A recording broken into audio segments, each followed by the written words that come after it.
Siap. Sebelum memulai pelajaran pada pagi hari ini, marilah kita berdoa sesuai keyakinan agama kita masing-masing. Berdoa, mulai. Yang baik-baik saja semua. Baik. Yang tidak hadir siapa? Sinda. Apa? Sinda hadir. Karena enggak? Belum ada.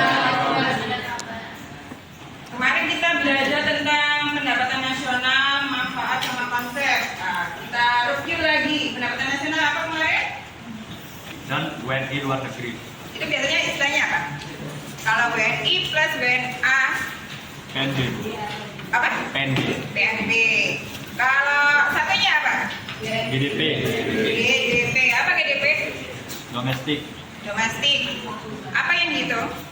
WNA tambah dan WNI luar negeri. Itu biasanya istilahnya apa? Kalau WNI plus WNA PNB. apa? PNB. PNB. Kalau satunya apa?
Assalamualaikum warahmatullahi wabarakatuh.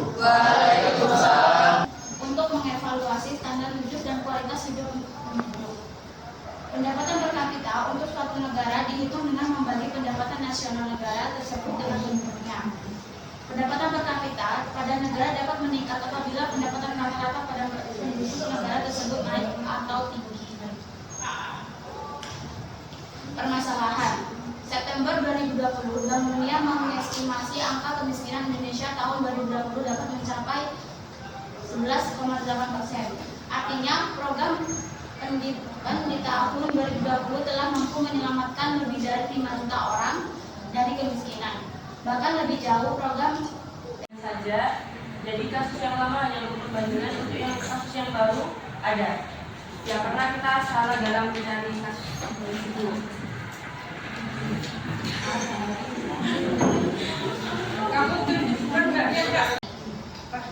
Selanjutnya ada distribusi pendapatan. Distribusi pendapatan pada dasarnya merupakan suatu konsep mengenai penyebaran pendapatan di antara setiap orang atau rumah tangga dalam masyarakat. Distribusi pendapatan nasional merupakan unsur penting untuk mengetahui tinggi rendahnya kesejahteraan atau kemakmuran suatu negara. Jenis distribusi pendapatan. Yang pertama ada distribusi pendapatan perorangan, lalu distribusi pendapatan fungsional, dan yang terakhir distribusi pendapatan regional. Faktor yang mempengaruhi distribusi pendapatan. Yang pertama, pertumbuhan penduduk yang tinggi mengakibatkan menurunnya pendapatan per kapita. Yang kedua, inflasi, dan yang terakhir ketidakmerataan pembangunan antar daerah. Permasalahan. Ketidakmerataan pendapatan nasional terdapat 8 penyebab ketidakmerataan distribusi pendapatan. Di antaranya pertumbuhan penduduk yang tinggi, inflasi, pembangunan daerah tidak merata, pengangguran tinggi, mobilitas sosial rendah, memburuknya nilai tukar produk NSB, dan hancurnya industri kerajinan rakyat. Sekian dari kami. Wassalamualaikum warahmatullahi wabarakatuh. Waalaikumsalam warahmatullahi wabarakatuh. Apakah ada pertanyaan? Sekian presentasi dari kami. Wassalamualaikum warahmatullahi wabarakatuh. Wabarakatuh. Saya dari Bapak Kinantis dari kelas 9B ingin mempresentasikan tentang kelompok kami. Yang pertama, pendapatan per kapita adalah jumlah yang diperoleh orang di suatu negara atau di wilayah geografis dapat digunakan untuk mengurus pendapatan rata-rata per orang. Rumusnya adalah pendapatan nasional dibagi jumlah penduduk. Nah, permasalahannya pendidikan masyarakat yang masih rendah, jumlah pendudukan terlalu banyak, minimal lapangan pekerjaan kurangnya tenaga ahli dan sebagainya. Cara komunikasinya adalah pendidikan yang tinggi dapat memperoleh pekerjaan dan pendapatan, menciptakan lapangan kerja di daerah yang jarang penduduk. Kemudian saya melanjutkan distribusi pendapatan. Pembagian penghasilan di dalam masyarakat, proses produksi dan distribusi dan menjadi siklus atau perputaran konsumen untuk membayar harga barang. Masalah ketidakmerataan pendapat nasional, pengurangan pengangguran yang tinggi dan mobilitas yang rendah. Cara mengatasi: memperluas lapangan kerja dan membuka peredaran modal. Nah, dari kita jelaskan yang tadi, apakah ada pertanyaan? Kalau dalam lapangan pekerjaan dari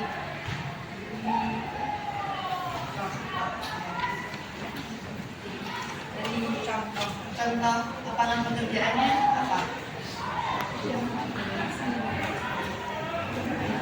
Tahun 2022